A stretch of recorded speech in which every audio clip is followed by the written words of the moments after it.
Hey again guys, this video is going to be something that's kind of different. I haven't done this in a long time. It's been a while since I've done a video like this, but I'm doing a review of a video game, an actual video game. Like, I held up the case, Star Fox Zero. Now, I haven't done a video game review in like over a year now, which is kind of insane, but I think it's finally time to come back to these, do more video game reviews, and I think this game is a good place to start because I love Star Fox 64. That game is incredible. Yeah, it's the only Star Fox game I've played. I haven't played like Adventures and Assault. I didn't even hear they were that good, so I don't think it really matters, but I played Star Fox 64. I love that game. That's one of my favorite games of all time, and Star Fox Zero, I was so excited for it because it looked like Miyamoto was going back to what made Star Fox great. Because we haven't really gotten a good Star Fox game since Star Fox 64. The other ones had been really strange and weird,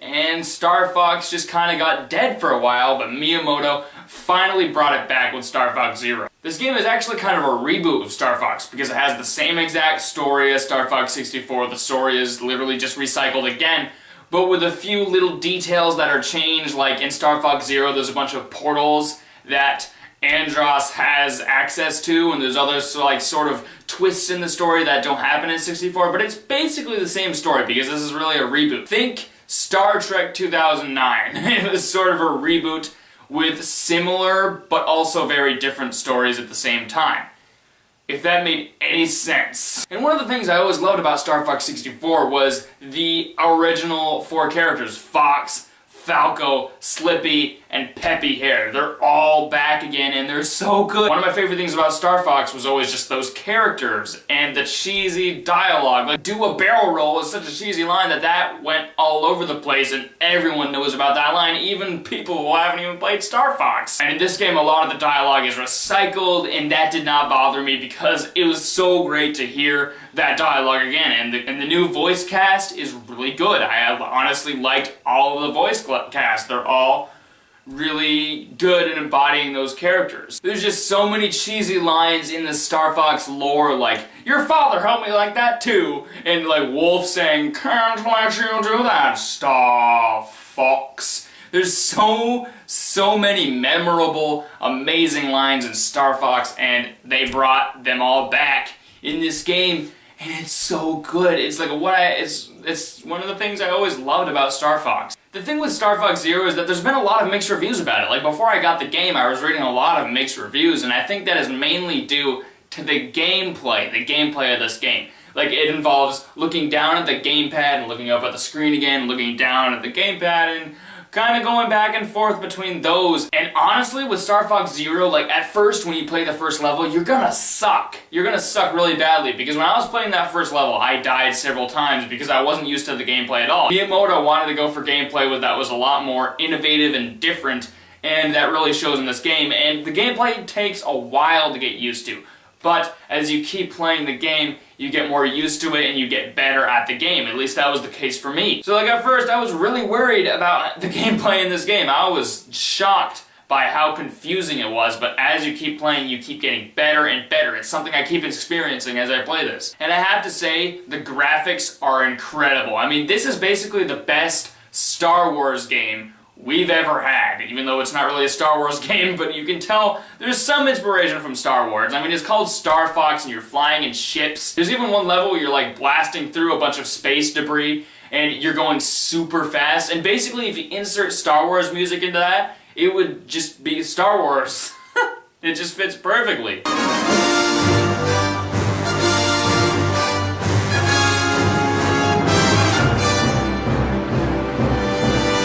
The level design is also great and fantastic. I love all the level designs in this game for each of the levels. Each one offers something new, it offers something innovative, and it's so much fun to just keep going through missions. And I also have to mention the bosses in this game. The bosses are so much fun, especially the final Andros fight. That took me several days to beat. The Andros fight was so hard. I could not stand that final battle, and it was fantastic though. I think the Andross fight at the very end of this game was one of the most satisfying boss fights I've ever done. And in this game there's also the other vehicles that you go in. Like, you remember the Landmaster? The Landmaster is great. It's so much fun to use, especially because in this game, it transforms into a little snow speeder type thing, just like in Star Wars, especially because you play as a Landmaster in a snow space, and then you get to transform into this snow speeder-like thing, and that's so cool because it's Star Wars. And there's also the new vehicle, the Gyro Wing. Now this vehicle, I was a little bit worried about going into trailers because sometimes gyro controls don't really sit well with me,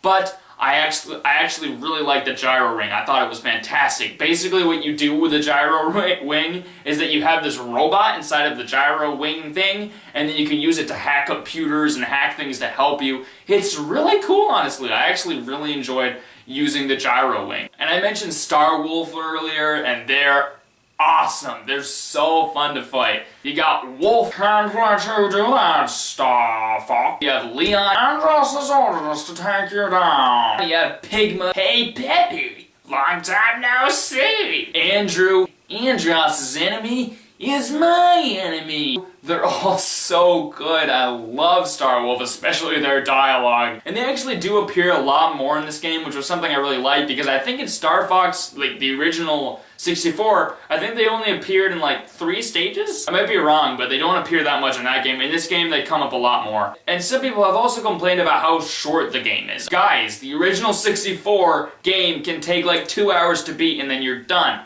Because the thing that Star Fox is all about is that you keep going through past levels and finding new secrets and new levels to explore and new pathways. And Star Fox Zero also does that. The secret levels in this game are so cool. The fact that you can find secret paths and secrets within the level, it really gives each level more depth. Because I think in like every single level you can probably find a secret, because I've actually discovered a lot of them replaying some of the levels, even for my gameplay footage I did. So guys, I'm fully aware that this game is getting mixed reviews. There are people that hate it, there are people that like it, but I think the thing with Star Fox Zero is that if you love Star Fox 64, you're gonna love Star Fox Zero. I love Star Fox 64, therefore I love Star Fox Zero.